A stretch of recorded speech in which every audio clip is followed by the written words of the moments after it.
Mathematics के आज के ऑनलाइन सेशन में आप सभी का स्वागत है। देखिए, आज हमारा जो टॉपिक है डिस्कशन का वो है आपका डिफरेंशिएशन का। ठीक है जी। दो चीज़ों की आप स्टडी करेंगे यहाँ पे। एक, आप स्टैंडर्ड रिजल्ट कैसे याद करेंगे, दूसरा शॉर्ट टेक्निक से कैसे क्वेश्चन को सोल्व आउट करेंगे। एग्जामिनेशन हॉल में जो आपका प्रेशर जनरेट होता है माइंड पे, उसको कैसे हैंडल करना है, ये सब चीज़ें आप यहाँ पे सीखते हैं। पहला क्वेश्चन देखिए, इसमें y equal to cos 2x into cos 3x आपको दिया है और nth डेरिवेटिव जो कि बीएससी की क्लास में आपको पढ़ाया जाता है कि nth डेरिवेटिव आपका क्या होगा। ठीक है, इसमें ये आपको बताना है। दो तरीके से क्वेश्चन को आप कर सकते हैं। ये सॉल्यूशन जो आपको शो हो रहा है ये आपका मेथड फर्स्ट है और एक मेथड सेकंड हम आपको अभी सिखाएंगे। तो मेथड फर्स्ट में हमारे पास क्या है, दो कोस के जो फंक्शन है वो मल्टीप्लाई में है। ठीक है जी। तो हम क्या करते हैं, इनको एडिशन में कन्वर्ट कर लेते हैं। उससे काम क्या होगा, देखिए जब हम y1 y2 निकालेंगे और जब हम प्रोडक्ट वाले फेस में जाएंगे तो y1 इजीली निकल जाएगा। फिर जो y2 हमारे पास आएगा वो प्रोडक्ट और बढ़ेगी, फिर y3 में प्रोडक्ट और बढ़ेगी। इस तरीके से प्रोडक्ट हमारी बढ़ती जाएगी। सॉल्यूशन पे भी ध्यान दें, ऑप्शन पे ध्यान दें थोड़ा सा कि यहाँ एडिशन में आपको आंसर दिया गया है। तो इसका मतलब ये है कहीं ना कहीं कि आपको जो गिवन है उसको आपको चेंज करना पड़ेगा, किसमें, एडिशन में। तो हमने 2 कोस ए कोस बी का फॉर्मूला लगा लिया, कोस ए प्लस बी प्लस कोस ए माइनस बी। अब जो nth डेरिवेटिव का फॉर्मूला है उसको आप देख लेंगे। अगर आप डेरिवेटिव करते हैं, nth डेरिवेटिव आप निकालते हैं किसका, कोस ए एक्स का, तो ए की पावर n तो बाहर आ जाएगी और कोस n पाई बाई 2 और प्लस का x जो भी है वो हमारे पास एडिस रहेगा। ax है तो ax रहेगा। ठीक है जी। इसी तरीके से फॉर्मूला होता है आपका साइन का। साइन ax का अगर nth डेरिवेटिव, दो चीज़ें आप याद कर लें क्योंकि ये ज़्यादा काम आती हैं। तो a की पावर n बाहर रहेगा और साइन का फॉर्मूला साइन में ही रहेगा। ऐसा इसलिए हो रहा है कि कोस साइन में बदलता है, साइन फिर कोस में बदलता है, और पाई बाई 2 के जो मल्टीपल हैं वो साइन को कोस में बदलते हैं। ठीक है जी।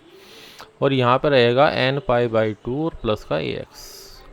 क्लियर होगी ये बात, आपको क्लियर हो गई। अब यहाँ पे सीधे nth डेरिवेटिव का फॉर्मूला लिखा जाएगा, 1/2 बाहर है। ठीक है जी। तो वैसे तो जो हमारा आंसर है उसमें सी ऑप्शन में आप देखिए 1/2 बाहर है। उसके बाद हमने देखा कि जो nth डेरिवेटिव है यहाँ पे क्या चेंज करा, 5 की पावर n बाहर आएगा और कोस का formula in the terms of cos रहेगा। जनरली हमारे माइंड में क्या रहता है कि कोस का डेरिवेटिव माइनस का साइन आएगा। अगर मैं यहाँ माइनस लगा देता हूँ तो हमारा जो डाउट है वो और कंफर्म हो जाएगा कि यही आंसर होगा, और ऐसे ही यहाँ इसने साइन में किया है। ठीक है जी। वहाँ पे x था तो x में n पाई बाई 2 ऐड करना है, और यहाँ 5x है तो यहाँ पे 5x में n पाई बाई 2 ऐड करना है। एक तरीका तो ये हुआ आपका। ठीक है जी। ये ट्रेडिशनल मेथड है, ये तो सभी जगह जो भी आप बुक से क्वेश्चन करते हैं वो आपको ऐसे ही दिखाई देगा। अब बात आती है आपकी वही मेथड सेकंड की। जैसे मैं क्वेश्चन को करने की कोशिश करता हूँ तो यहाँ पे बेसिकली क्या हुआ कि जब आप यहाँ पे y1 निकालेंगे, प्रोडक्ट करके देखते हैं, कोस 2x जो का तो हमारे पास रहेगा और इसका डेरिवेटिव माइनस का साइन 3x रहेगा और इंटू 3 आएगा, प्लस फिर आप कोस 3x एटिस रखेंगे और माइनस का साइन 2x आप रखेंगे, इंटू 2 आप रखेंगे। ठीक है जी। तो यहाँ पे 3 आ गया आपका। अब एक चीज़ देख लेते हैं, साइन ए कोस बी प्लस कोस ए साइन बी का फॉर्मूला ऑपरेट हो रहा है, नहीं हो रहा है। ठीक है जी। तो देखिए बेसिकली क्या है यहाँ पे कि यहाँ पे तो 3 का मल्टीपल है और यहाँ पे 2 का मल्टीपल है, तो यहाँ साइन ए कोस बी प्लस कोस ए साइन बी का फॉर्मूला ऑपरेट नहीं होगा। यहाँ वापस हमें 2 से मल्टीप्लाई डिवाइड करना पड़ेगा, तो हमारा मेथड ये लेंथी हो गया। ठीक है। तो सबसे पहले आपको क्या देखना है, इस y को इसमें तो कन्वर्ट आपको करना ही है। तो यहाँ से ये जो y है वो कन्वर्ट होके 1/2 और ये बन गया जी आपका कोस 5x और प्लस का कोस x। ठीक है जी। पहला स्टेप तो मुझे एटिस करना पड़ेगा। अब nth डेरिवेटिव का मुझे फॉर्मूला याद नहीं है तो मैं मैथमेटिकल इंडक्शन की हेल्प लूँगा और n बराबर में 1 लेता हूँ। तो मेरा जो डेरिवेटिव आएगा y1 1/2 और कोस का डेरिवेटिव कितना हो गया जी आपका साइन 5x इंटू 5 हो गया और कोस का डेरिवेटिव माइनस बाहर ले लेंगे तो यहाँ प्लस आएगा और ये कितना आएगा, साइन एक्स आएगा। ठीक है जी, तो 5 sin 5x plus sine x आ गया। अब आप क्या करेंगे, यहाँ पे सबसे पहले तो यहाँ 1/2 आ रहा है, ये -1/2 आए या 1/2 आए वो एक अलग चीज़ है। सबसे पहले हमने सी ऑप्शन पे कंसंट्रेट किया कि 1/2 बाहर आ रहा है। अब आप यहाँ क्या कीजिए, यहाँ पे जब आप n बराबर 1 रखेंगे तो यहाँ 5 की पावर, ये 5 हमारा एटिस मिल गया। कलर थोड़ा सा चेंज कर लेते हैं तो थोड़ा सा आपको सेपरेशन हो जाएगा। तो यहाँ पे आपका 5 है, यहाँ भी 5 है, 5 की पावर n, 5 की पावर 1 बनेगा। अब साइन यहाँ 5x प्लस, अब यहाँ जब n रखेंगे तो π/2 प्लस करेंगे तो यहाँ पे क्या बन जाएगा भाई, कोस बन जाएगा। इसलिए हमारा ये आंसर नहीं हुआ और बाकी आंसर में भी इस तरह की फॉर्मेट नहीं बन रही है। ठीक है जी, वैसे भी ये प्रोडक्ट में आपको दिए गए हैं, सॉरी मैंने पहले आपको एडिशन में बताया था, ये हमारा प्लस में है और बाकी दोनों हमारे पास क्या है, इनटू में है। चलो इनटू का भी ट्राई कर लेते हैं। जैसे मैंने अभी यहाँ पे एक फॉर्मूला ओपन किया था आपके सामने, ये जो y1 मैंने ऑपरेट किया था ये प्रोडक्ट के हिसाब से ऑपरेट की था। ठीक है जी, अब हम अपने आंसर को देखते हैं इसमें कि यहाँ पे अगर हम इसमें n को 1 रखते हैं तो यहाँ पे कितना आएगा जी, 6 आएगा। हमारे सॉल्यूशन में यहाँ पे 3 आ रहा है, यहाँ पे 2 आ रहा है, तो 6 तो आ नहीं रहा कहीं पे। ठीक है जी, और ना इस तरीके से कोस में फॉर्मूला सोल्व आउट हो रहा है, इस तरीके से सीधा सीधा फॉर्मूला भी यहाँ नहीं लग रहा, तो इसलिए हमारा A option B option answer में नहीं रहेगा। क्लियर होगी बात आपको? तो इस तरीके से थोड़ा सा एनालिसिस आप करें, ये सबका सेपरेट होता है। आप धीरे धीरे कुछ आप हमारे से सीखेंगे, कुछ कहीं और से भी सीखेंगे, और जो आप अपने आप से सीखेंगे वो सबसे बड़ी चीज़ है। मैथमेटिक्स में जो भी चीज़ आप अपने आप ऑपरेट करते हैं, अपना आप पेन चलाते हैं, फिर कुछ लोग क्या करते हैं कि आपने क्वेश्चन भी देख लिया, सॉल्यूशन भी देख लिया, ठीक है जी, और आप सोच रहे हैं कि वो आपको आ गया, तो यहाँ एक बहुत बड़ी मिस्टेक हो रही है। आपको ऑन पेपर काम करना है, सबसे पहला काम यही है मैथमेटिक्स में, जहाँ तक मैंने रियलाइज़ किया है।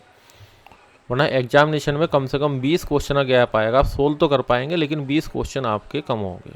अगर आप 100 क्वेश्चन हल कर रहे हैं तो 60 से 70 के बीच में तो सब बच्चे हल कर लेते हैं। वो वही हैं, जैसे आपकी यूथ वाली बुक है, ऊपर क्वेश्चन रखा है, नीचे सॉल्यूशन पढ़ लिया, तो आप ये सोच रहे हैं कि रिवाइज हो गया। कोशिश करें कि ऐसी बुक आपके पास हो जिसमें कि आपके ऊपर सिर्फ आपको टेस्ट ही सोल्व करना हो। ठीक है जी, अगर आपको टेस्ट वगैरह की रिक्वायरमेंट है तो जो डिस्क्रिप्शन बॉक्स है उसमें आपको लिंक दिया गया है, वहाँ से आप हमारे साथ कनेक्ट हो सकते हैं। क्वेश्चन नंबर 2 की तरफ चलते हैं। द डेरिवेटिव ऑफ ए की power sec x with respect to the A की पावर 10x। तो ये तो आपका 12th लेवल का क्वेश्चन है, सिंपल। इसमें आप क्या करते हैं, एक u ले लेते हैं, एक v ले लेते हैं, या y1 y2 मान लेते हैं।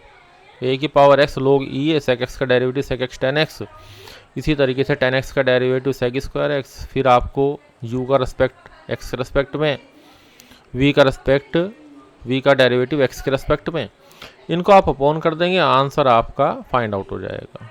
ठीक है जी, तो सी ऑप्शन आपका करेक्ट आंसर हो जाएगा। तो ये क्वेश्चन आपका इजी लेवल का है, इसमें कोई शॉर्ट टेक्निक, कोई स्टैंडर्ड रिजल्ट, कुछ भी इसमें इस तरीके से वर्क नहीं करेगा। ये question with in less than 1 minute वाले होते हैं जो कि आपको सोल्व भी करने हैं। बस ये कि घर पे अगर आपने इस तरह के क्वेश्चन को सोल्व करके देख रखा है तो आपकी जो सोल्विंग टाइम है एग्जामिनेशन के अंदर वो आपकी कम हो जाती है। अगर आप नॉर्मली 50 सेकंड लेते हैं और आप रेगुलर प्रैक्टिस में है तो 40 सेकंड पे आ जाएगी। क्लियर? चलो जी, क्वेश्चन नंबर हम चलते हैं 3 की तरफ। कुछ क्वेश्चन आपके आसान आएंगे, कुछ क्वेश्चन हमने मिक्सअप कर रखा है क्वेश्चंस का, और ये आपके एनडीए, टीईटी, पीटी जो इतने भी एग्जामिनेशन है सभी के अंदर वर्क करते हैं। The value of the differentiation, value find out करनी है x बराबर 1 पे, इसका डेरिवेटिव इसके रेस्पेक्ट में निकालना है। सेम वही रहेगा पहला वाला कंसेप्ट, यू वी, इनका डेरिवेटिव, फिर D U Y D V निकालना है। ठीक है जी, उसके बाद x को क्या रख देना है, 1 रख देना है। ये भी आपका इजी कंसेप्ट वाला क्वेश्चन था। देखिए वैसे तो ये कहते हैं कि भाई ये बच्चे वाले क्वेश्चन है, ठीक है बच्चे वाले क्वेश्चन है, लेकिन आपने इसको सोल्व करने में 30 सेकंड खर्च करी हैं या 40 सेकंड खर्च करी हैं, तब पता लग जाता है, या 50 सेकंड खर्च करी हैं, कि ये बच्चों वाला क्वेश्चन है नहीं है। अगर आप 30 सेकंड में हल कर पाते हैं, 20 सेकंड में हल कर पाते हैं, तो ठीक है, आपके लिए ये बच्चों वाला क्वेश्चन होगा, कोई डाउट नहीं है। और आप एक बच्चा सेकंड इसको सोल्व कर रहा है, कैंडिडेट सोल्व कर रहा है 20 सेकंड में, और आप कर रहे हैं 40 सेकंड में, और आप ये कह रहे हैं भाई ये बच्चों वाला क्वेश्चन है, तो भाई ये बच्चों वाला क्वेश्चन यहाँ नहीं माना जाएगा। ठीक है, तो थोड़ा सा कॉन्फिडेंट रहें, पर ओवर कॉन्फिडेंट भी ना हो आप लोग। क्वेश्चन नंबर 4, यहाँ पे y आपको दिया गया है, dy बाई डी एक्स आपको फाइंड आउट करना है। ठीक है, दो तरीके हैं काम करने के, x बराबर ई पे इसको फाइंड आउट करना है, dy बाई डी एक्स निकाला। अब आपको हमने जब थ्योरी पढ़ाई थी तो आपको बताया था कि रूट एक्स का जो डेरिवेटिव है वो आपको सीधे याद करना है 1/2 root X, sorry 1/2 root X, ये आपको डायरेक्ट याद करना है। वही फॉर्मूला यहाँ ऑपरेट किया गया है 1/2 रूट एक्स। फिर ये दो का प्रोडक्ट है, फिर आपने फॉर्मूला ऑपरेट कर दिया, और यहाँ x बराबर क्या रख दिया, e रख दिया, क्योंकि x बराबर e पे कहा है डिवाइड बाई डी एक्स की वैल्यू फाइंड आउट करनी है x बराबर e पर। ठीक है जी, ये आपका आंसर 1/√e आ गया, बी ऑप्शन आपका करेक्ट आंसर है। तो ये भी आपका इजी कंसेप्ट वाला क्वेश्चन था। कभी कभी आप ऐसा भी कर सकते हैं, यहाँ पे इसको वाई स्क्वायर में कन्वर्ट कर लें। अगर आपको कुछ क्वेश्चन ऐसे आएंगे जिनमें आपका अंडर रूट लग रहा है, अगर आपने इसको वाई स्क्वायर में चेंज कर लिया तो थोड़ा क्वेश्चन कई बार इजी भी हो जाता है। ठीक है जी, तो हम क्या करते हैं, इसका डेरिवेटिव करते हैं 2y और D by D x, x जुगा तो इसका डेरिवेटिव लो 1/x प्लस log x जुगा तो x का डेरिवेटिव 1। क्लियर होगी बात ही। यहाँ से जो आपका डी बाई डी एक्स आया है 1/2y आ गया, और यहाँ पे 1 प्लस log x आ गया। क्लियर। अब आपने क्या किया जी, x बराबर e रख दिया। अब x बराबर e पर जो आपका डी बाई डी एक्स आएगा 1/2y, अब हम y की वैल्यू चाहिएगी, तो हम यहाँ क्या करते हैं, x बराबर e इसमें रख देते हैं, तो जो y की वैल्यू आपके पास आएगी वो अंडर रूट e आ जाएगी, क्योंकि यहाँ 1 आएगा, तो 2√e आ गया। और यहाँ पे जब e रखेंगे, यहाँ भी बेस e है, यहाँ भी बेस e है, तो ये वैल्यू आपकी 2 हो जाएगी, 2 से 2 कट गया, तो उत्तर हमारा आया 1/√e। क्लियर हो गई बात। तो बी ऑप्शन आपका करेक्ट आंसर हो गया। तो एक क्वेश्चन को आप जो भी आपके माइंड में उसकी ऑपरेटिंग आती है, जब आप घर पे हल करते हैं तो उसको निश्चित रूप से करके देखें, और ऐसे क्वेश्चन पे आप लिख दें कि इसको 2 मेथड से हल किया जा सकता है। ठीक है जी, चलिए जी आगे चलते हैं क्वेश्चन नंबर 5 पे। ये क्वेश्चन आपका काफ़ी एग्जाम में आ चुका, y = 1 + x + 1/x²। अब डी बाई डी एक्स को इन the terms of x and y आपको फाइंड आउट करना है। ऑप्शंस पे थोड़ा सा ध्यान दिया करें, जैसे ही आप क्वेश्चन की लाइन पढ़ते हैं तो ऑप्शन पे ध्यान दें। ठीक है, अब आपको ये शो हो रहा है कि ये जो सीरीज बन रही है 1/x में इन्फाइनाइट टर्म्स तक क्या बन रही है, जीपी बन रही है, और यहाँ इसने mod ऑफ x की वैल्यू 1 से 1 बड़ी बताई है, तो 1/mod of x less than कितना होगा, 1 से। तो जो हमारा कॉमन रेशो है उसकी वैल्यू आपके पास क्या होनी चाहिए, 1 से कम होनी चाहिए। किसके लिए, इन्फाइनाइट जीपी का फॉर्मूला S = A/ क्या लगता है जी, 1 - R लगता है। क्लियर हो गई बात ये। तो यहाँ पे ये आपका जीपी का फॉर्मूला लग गया। बाकी तो देखो डिफरेंशिएशन करना है, डिफरेंशिएशन कितना है, -1/x - 1 का होल स्क्वायर। ठीक है जी, तो ये वैल्यू हम यहाँ क्या करेंगे, x² से मल्टीप्लाई और क्या करेंगे, डिवाइड करेंगे। ऐसा करने से नीचे क्या बन जाएगा, अच्छा y/, में हमारा ये y हमने फाइंड आउट किया था, तो ये ऊपर हमारा y² आ जाएगा, और नीचे बचा हुआ आपके पास, अच्छा इसको मिलाएंगे जी, ये करने से कितना बन जाएगा हमारे पास, y² बन जाएगा, और माइनस बाहर है तो -y²/x²। क्लियर हो गई बात आपको ये। ठीक है जी, अब चलते हैं क्वेश्चन नंबर 6 की तरफ। अब आपका f(x) जो दे रखा है √ax + a² √ax से। ठीक है जी, तब f' a की वैल्यू आपको फाइंड आउट करनी है। डिफ्रेंशिएटिंग करा बोथ साइड का, आपको बताया था मैंने रूट ए अलग हो जाएगा, रूट एक्स का डेरिवेटिव 1/2 रूट एक्स, फिर ये स्क्वायर अपॉन रूट ए अलग हो जाएगा और 1/रूट एक्स का डेरिवेटिव आपको फाइंड आउट करना है। ठीक है जी, तो डेरिवेटिव आपको पता ही है इसका किस तरीके से निकलेंगे, एक्स की पावर -1/2 करेंगे तो माइनस का 1/2, एक्स की पावर -1 करेंगे तो माइनस का 3/2। ठीक है जी, तो माइनस का 1/2 और नीचे एक्स की पावर कितनी आ गई 3/2। ठीक है जी, ऐसा कर लेते हैं, -1/2 एक्स रूट एक्स। अब आप ध्यान रखिए कि ये चीज़ आपकी बुक में नहीं लिख रही है और हमें ऑब्जेक्टिव एग्जामिनेशन के लिए अब ये चीज़ याद करनी है कि रूट एक्स का डेरिवेटिव हमने आपको जो बताया था, रूट एक्स का डेरिवेटिव कितना बताया था जी, 1/2 रूट एक्स बताया था। क्लियर।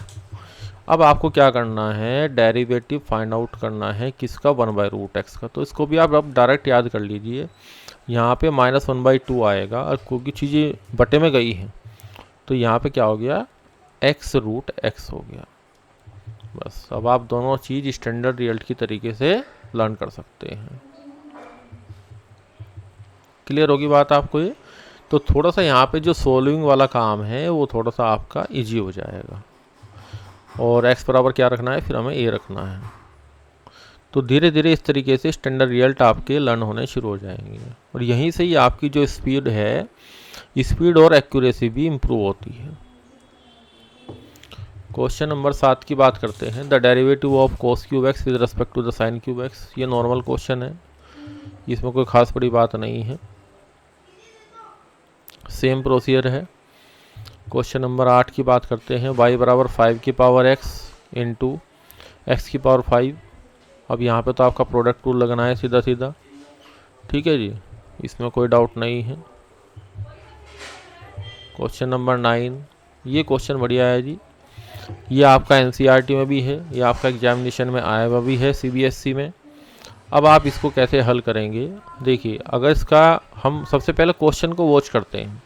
अगर आप इसका dy/dx निकालते हैं तो वो in the terms of x आ रहा है। क्लियर। ये हमारा क्या है जी, in the terms of x आ रहा है ओनली। अब हमें क्या करना पड़ेगा, यहाँ पे ये इम्प्लिसिट फंक्शन है। इम्प्लिसिट फंक्शन का मतलब क्या है कि x और y मिक्सअप होके आ रहे हैं। जब बच्चे बिल्कुल स्टार्टिंग में इस क्वेश्चन को करते हैं तो क्या करते हैं, यहाँ पे प्रोडक्ट रूल लगाते हैं, x और √1 + y का डेरिवेटिव 1/√1 + y। ठीक है जी, इसलिए हम कहते हैं सीधे सॉल्यूशन पे कभी नहीं जाना चाहिए, 0 + dy/dx, क्योंकि वहाँ से ना आपके माइंड की जो ऑपरेटिंग है क्वेश्चन के लिए वो ख़त्म हो जाती है।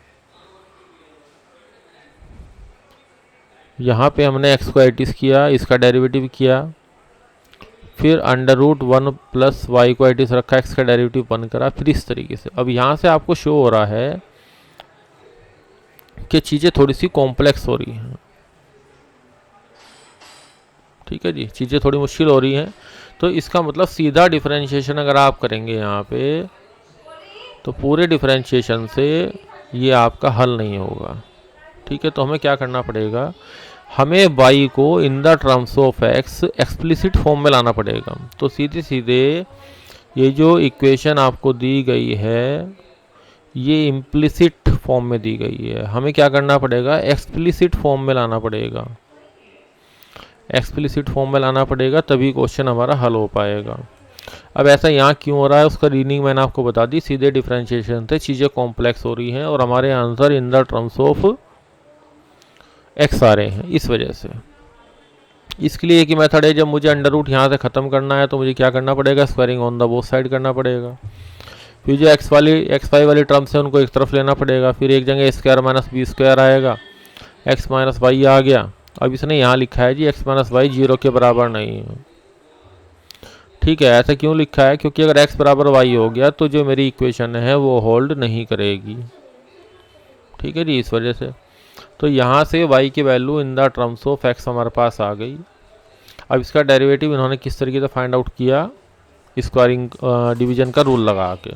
ठीक है, देखिए थोड़ा सा आप इस तरीके से भी कर सकते हैं, इसमें आप x+1 -1 कर लें और नीचे x+1 आपका है, तो -1 -1 अपॉन x+1। अच्छा माइनस है तो वहाँ प्लस हो जाएगा। जब यहाँ डेरिवेटिव करेंगे -1 का डेरिवेटिव 0 और 1/x का डेरिवेटिव -1/x²। यह आपको हमने याद कराया था थ्योरी पढ़ाते हुए कि 1/x का डेरिवेटिव -1/x² होगा। ठीक है जी। अब आपको √x का डेरिवेटिव भी याद कर लेना है, साथ में 1/√x का डेरिवेटिव भी याद कर लेना है। तीन चीज़ें आपको याद होनी चाहिए। क्लियर होगी बात? तो सीधा डेरिवेटिव आ जाएगा, तो हमें डिवीजन रूल यहाँ पे नहीं लगाना पड़ेगा। तो ये छोटी छोटी चीज़ें आपका क्या करेंगी, जो टाइम एक्सपेंड है उसको कम करेंगी। अब देखिए जी क्वेश्चन नंबर 10, f(x) बराबर आपको x tan इनवर्स x दिया है, f'(1) की वैल्यू निकालनी है। तो सीधा फॉर्मूला यहाँ अप्लीकेबल हो रहा है, यहाँ कोई प्रॉब्लम नहीं है। क्वेश्चन नंबर 11 की तरफ चलते हैं।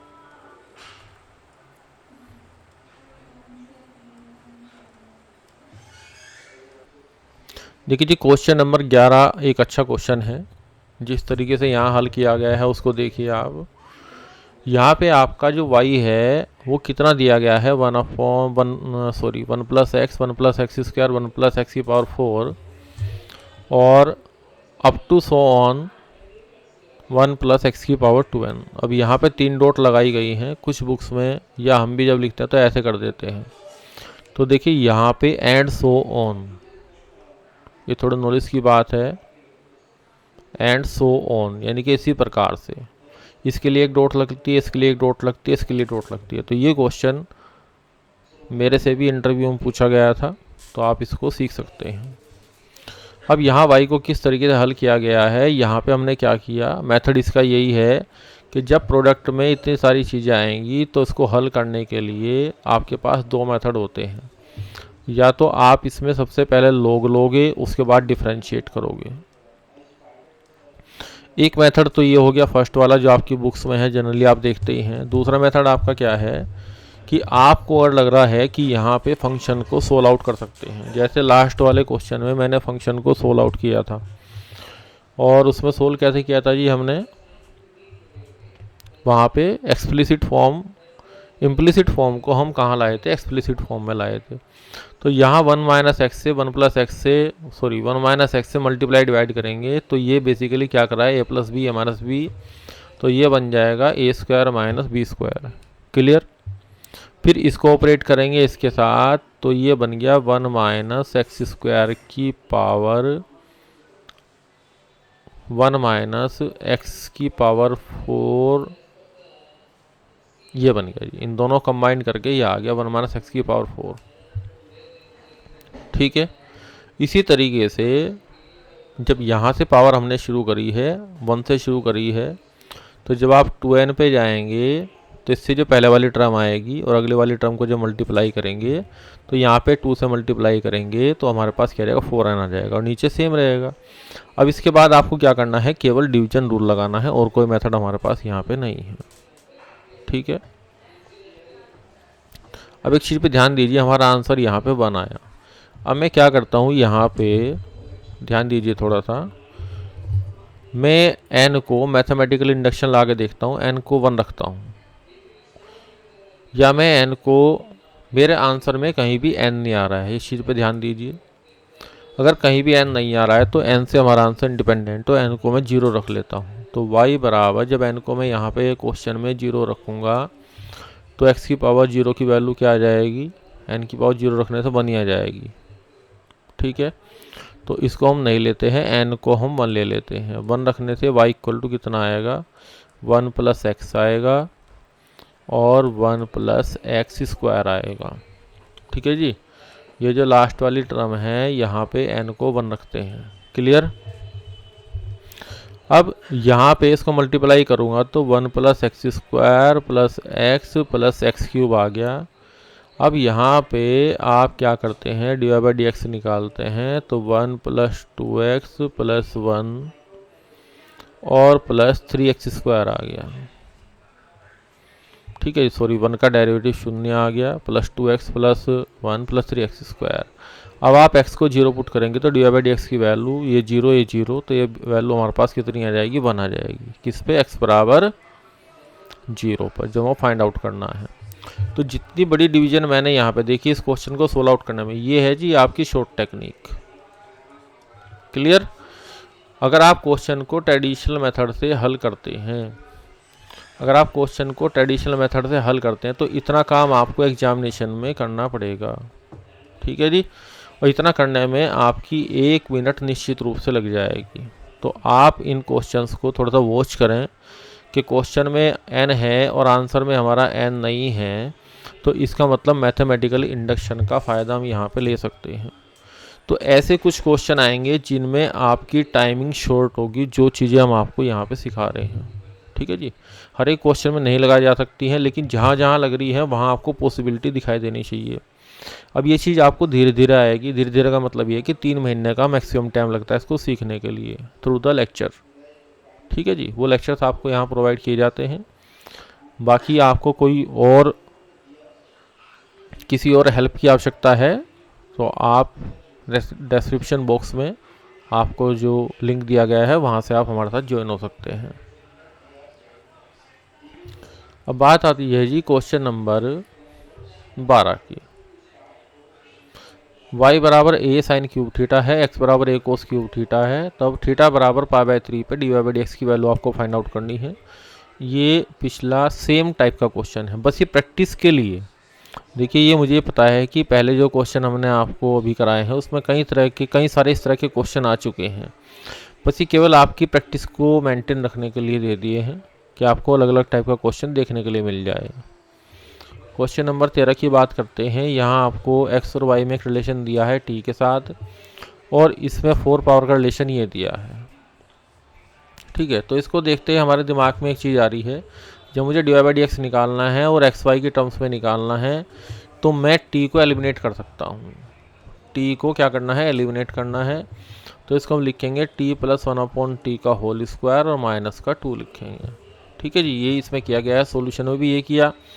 तो ये जो फंक्शन हमारे पास है वही आ गया x² y² = 1।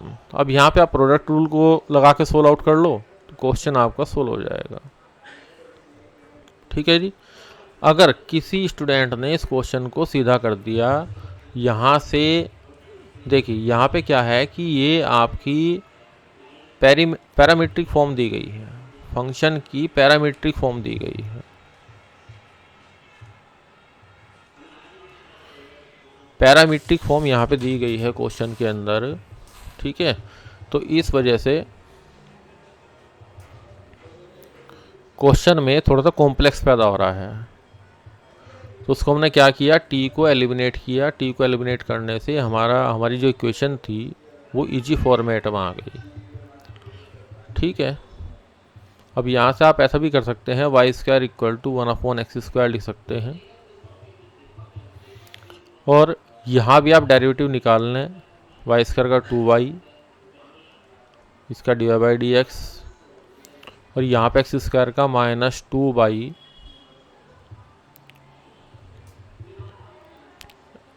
यहाँ पे 1/x² है, -2 आएगा, -2x⁻³ तो यहाँ x³ आ गया। तो ये 2 से 2 कैंसिल आउट हुआ, और dy/dx = कितना आ गया, -1/yx³। हो सकता है आंसर की फॉर्मेट ये रहे, ये भी दे सकता है जी, ये भी पॉसिबल आंसर है। अगर मोर देन 1 इज करेक्ट है तो इस तरह की पॉसिबिलिटीज़ बनती रहेंगी। अब आप यहाँ से क्या करेंगे, ये जो हमने निकाला है y² = 1/x², ये वैल्यू यहाँ पुट करेंगे तो हमारा answer in the terms of y और x दोनों की टर्म्स में बन जाएगा। नीचे मुझे x रखना है तो मैं क्या करता हूँ, -1/y × x × x²। अब x² की वैल्यू क्या है, 1/y² है, तो एक y कट गया यहाँ से, तो उत्तर हमारा y/x सेम आ गया। ठीक है जी। तो आप अपने तरीके से भी हल करें, ये जरूरी नहीं है कि जो यहाँ लिख रहा है वही सब चीज़ें ठीक है। सबका अपना अपना मेथड है हल करने का, सिंप्लीफिकेशन का सबका अपना अपना मेथड है। डिपेंड करता है कि आपका माइंड क्वेश्चन सोल्व करते हुए किस तरीके से ऑपरेट कर रहा है। सबका अलग अलग हो सकता है, इसमें कोई विशेष बात नहीं है। तो मतलब मेरे कहने का मतलब कि आप इन चीज़ों को फिक्स ना हो। आप ये ना सोचें कि भाई ऐसे किया तो ऐसे ही करना। आपको लग रहा है कि यहाँ भाई इसको अपोन में ले जाएं, क्या पता इससे आसान हो जाए। तो ये प्रैक्टिकल जितना आप घर पे करके देख लेंगे, उतना ही एग्जामिनेशन सेंटर पे आपके माइंड में कंफर्मेशन रहेगी कि जो ट्रैक में जिस ट्रैक पे चल रहा हूँ क्वेश्चन सॉल्विंग में, वो ट्रैक आपका करेक्ट है। ठीक है जी। तो ये बहुत बड़ी बात है, कहने के लिए छोटी सी बात है। अगर एक चीज़ की दो पॉसिबिलिटी हैं तो आप दोनों देखिए, 3 है तो 3 देखिए, 4 है तो 4 भी देखिए। आप घर पे सारा ये होमवर्क कीजिए निश्चित रूप से। हमने तो किया है जी, और एग्जामिनेशन भी निकाले हैं रैंक 1 2 पे पीजीटी टीईटी में, इसलिए मैं तो अपना पर्सनल एक्सपीरियंस आपके साथ शेयर कर रहा हूँ। y बराबर आपको क्वेश्चन नंबर 14 में दिया है, y बराबर ये ए बी सी हमारे पैरामीटर हैं, तो y डैश निकालना है। तो ठीक है, घुमा फिरा के वही y डैश आ जाएगा, कोई दिक्कत नहीं है इसमें। क्वेश्चन नंबर 15 ये बढ़िया क्वेश्चन है जी। तो देखिए कुछ क्वेश्चन आज के लेक्चर में सिंपल थे, कुछ में थोड़ा सा काम करना था। तो यही मोटिव रहता है कि आपको कुछ नई चीज़ें सिखाएं, पुरानी चीज़ें आपको रिमाइंड हो जाएं। अब ये क्वेश्चन भी मैं बाद में जाके स्टैंडर्ड रिजल्ट की फॉर्म में ले आऊँगा। ठीक है, सबसे पहले आप ये देखिए कि ये जो अंडर रूट में दिया गया है ये 1 माइनस एक्स क्यूब की पावर 2 है, 1 माइनस एक्स वाई क्यूब की पावर 2 है, और बराबर ए एक्स की पावर क्यूब माइनस वाई की पावर क्यूब है। अब मैं इसका स्टैंडर्ड रिजल्ट बनाने की कोशिश करता हूँ जी। ठीक है जी। अब यहाँ पे मैं क्या करता हूँ, अंडर रूट 1 माइनस एक्स की पावर n का स्क्वायर कर लेता हूँ, plus under root 1 minus Y की पावर n का स्क्वायर कर लेता हूँ, इक्वल टू ए एक्स की पावर n माइनस वाई की पावर n कर लेता हूँ। तो देखिए यहाँ पे क्या हो रहा है कि सबसे पहले ये तो मैंने एक स्टैंडर्ड रिजल्ट बनाने के लिए इक्वेशन लिखी है। अब मैं यहाँ से क्या बनाऊँगा, सीधा dy/dx निकालूंगा। क्लियर। लेकिन अब चलते हैं सब्जेक्टिव मेथड पे कि वो आंसर किस तरीके से आएगा। मुझे यहाँ सब्जेक्टिव प्लस ऑब्जेक्टिव दोनों अप्रोच सीखनी है। ठीक है जी। एक्स क्यूब को हमने क्या करा, साइन ए रखा, वाई क्यूब को साइन बी रखा। अब आप कहेंगे क्यों रखा है इसको यहाँ पे ऐसे। देखिए क्योंकि ऐसा रखने से हम एक्स वाई को, ये हमारे पास क्या है, इम्प्लिसिट फॉर्म है, एक्स और वाई मिक्सअप हो रहे हैं, यहाँ अंडर रूट भी आ रहा है। तो सीधे अगर आपने डिफ्रेंशिएट कर दिया तो कोई भी रास्ता इस क्वेश्चन का नहीं निकलता। आपका होमवर्क ये है कि आप घर बैठ के इस क्वेश्चन को सीधा डिफ्रेंशिएट करके देखें। मैंने तो देख रखा है करके, आप भी देखें जिससे आपको पता लगे कि भाई प्रॉब्लम कहाँ है, क्योंकि यही प्रॉब्लम एग्जामिनेशन हॉल में भी क्रिएट होगी, डेफिनेट है। तो इस तरह के क्वेश्चन पे आप ट्रिपल टिक लगा दें अपनी बुक में कि जब भी इस क्वेश्चन को आपको करना है या इस तरह के क्वेश्चंस को रिवाइज करना है तो केवल वही क्वेश्चन रिवाइज करें जिन पे आपके डबल टिक हैं या ट्रिपल टिक हैं। क्लियर। ऐसा करने से यहाँ पे 1 minus sine square theta cos theta, वैसे तो यहाँ पे क्या आएगा, under root 1 minus sine square A बराबर under root cos square A आएगा। अब कुछ स्टैंड की क्वेरी ये रहती है, मेरे माइंड में भी यही आएगा कि ये तो मॉड ऑफ कोस ए होना चाहिए, यहाँ पे खाली कोस ए कैसे लिख दिया। देखिए यहाँ पे हम क्या कर रहे हैं, जनरल केसेस में क्वेश्चन को सोल्व आउट कर रहे हैं, इसलिए सब चीज़ें पॉजिटिव साइंस में ली गई हैं, ये उसकी वजह है। अब यहाँ पे हमने sine C plus sine D का फॉर्मूला लगाया, cos C plus cos D का फॉर्मूला लगाया। ठीक है जी। और कैंसिल आउट करने के बाद साइन कोस बचेंगे, वो कोट में चले गए, तो यहाँ से इसकी वैल्यू हमारे पास ये आ गई है। ठीक है जी। और a माइनस बी उधर ले जाएंगे, 2 कोट इनवर्स से हो गया। तो यहाँ से इक्वेशन बन गई आपकी sine inverse X cube minus sine inverse Y cube, यहाँ इनवर्स आएगा equal to 2 cot inverse A. ये इक्वेशन बन गई जी फाइनल। इसको मैं थोड़ा हाईलाइट कर देता हूँ जिससे आपको याद रहे, ये इक्वेशन बनेगी और ये मैंने स्टैंडर्ड फॉर्म ली है इसकी। इसका मतलब ये हुआ, सीधा सीधा देखिए, इसका मतलब ये हुआ कि यहाँ पे जो इक्वेशन बनेगी, यहाँ पे x की पावर n को साइन a रखेंगे और y की पावर n को साइन b रखेंगे। अगर आपको कोई स्टूडेंट n की टर्म्स में क्वेश्चन को कन्वर्ट कर दे, या पावर यहाँ पे जो क्वेश्चन आपको दिया गया है यहाँ पावर 4 कर दे और यहाँ पावर आपकी 8 कर दे, ठीक है जी, तो आपका आंसर यही रहेगा। मतलब प्रोसीजर ऑफ सॉल्विंग का जो कंसेप्ट है उसमें जो x की पावर आपको दी गई है उसको साइन ए रखना है, फिर आपको साइन बी रखना है। क्लियर हो गई बात? 15 क्वेश्चन हमारे डिस्कस होने वाले हैं और टाइमिंग भी हमारी 35 से 40 मिनट की रहती है लेक्चर की। इससे ज़्यादा नई चीज़ एक कैंडिडेट सीख भी नहीं पाता। दूसरा, आप इसको मोबाइल से देखते हैं या टैब में देखते हैं तो जनरली आंखों की हेल्थ के लिए भी हमें ध्यान रखना चाहिए। 35 से 40 मिनट से अधिक का लेक्चर हमें नहीं देखना चाहिए। ठीक है जी। अगर आप लेक्चर को बीच में रोक रहे हैं तो भले ही ठीक है, थोड़ा सा 15 मिनट के बाद गैप कर लें, वो भी बेटर है। अब आपने क्या किया जी, इसको डिफ्रेंशिएट किया। डिफ्रेंशिएट करने से सोल्विंग करी, सोल्विंग करने से ये बन गया, ये आ गया G D by D x. ये करना है जी आपको याद, इस पर लिख लें लर्न। ये है हमारा स्टैंडर्ड रिजल्ट। अब यहाँ क्या बात है कि यहाँ एक्स और वाई की पावर वही आ रही हैं जो हमारे पास अंडर रूट 1 माइनस एक्स की पावर, यहाँ वाई की पावर आएगी ऊपर 2n और नीचे 1 माइनस एक्स की पावर 2n आएगी। अब यहाँ जो एक्स वाई हमारे पास आएगा ना, उसको देखिए, यहाँ पे ये एक्स क्यूब का स्क्वायर था, ठीक है, तो इससे एक पावर यहाँ पे कम आएगी, यानी कि x की पावर n-1 और नीचे y की पावर n-1। क्लियर होगी बात आपको ये? तो यहाँ से ये हमारा स्टैंडर्ड रिजल्ट बन गया जी। इस प्रॉब्लम के लिए जो हमने आपको दी थी, सोल्विंग का मेथड ये रहेगा और ये हमारा स्टैंडर्ड रिजल्ट हो गया। ये आपको याद करना है। अब अगर आपके पास पावर कितनी दी है, 8 पावर दी है जैसे मैंने आपको बताया था, तो यहाँ 8 रहेगी तो 4 का डबल है तो यहाँ पे 3 रहेगा। तो आप इस तरह के सारे क्वेश्चंस विद इन 1 मिनट से कम पे, हमारा टारगेट यही है कि एक क्वेश्चन की भी सोल्विंग, चाहे वो स्टैंडर्ड रिजल्ट की हेल्प से निकालें, शॉर्ट टेक्निक से निकालें, जनरल मेथड से निकाल लें, तीनों से हमारी जो एग्जामिनेशन है उनकी टाइमिंग हमारी 1 मिनट से कम रहे। आसान क्वेश्चन में, टफ क्वेश्चन है तो ठीक है 2 या 3 मिनट में जाएगा, 3 मिनट से आगे तो जाना ही नहीं है जी, कोई भी एग्ज़ाम हो जाए आपका। ठीक है, तो आज का लेक्चर यहीं पर समाप्त करते हैं। Thank you very much. अगर आपको लेक्चर का जो मेथड है वो समझ आ रहा है अच्छी तरीके से कि क्या चीज़ हम सिखा रहे हैं, तो आप चैनल को सब्सक्राइब कर सकते हैं। जो आपकी जानकारी में स्टूडेंट्स हैं या आप तैयारी कर रहे हैं तो उनके साथ आप शेयर भी कर सकते हैं, क्योंकि नॉलेज को शेयर करने से आपकी नॉलेज बढ़ेगी, ये कंफर्म है। और इसी के मकसद से हमने ये लेक्चर्स भी बनाए हैं जो आपको प्रोवाइड करा रहे हैं। क्लियर? तो आज का लेक्चर यहीं पर समाप्त करते हैं। Thank you very much.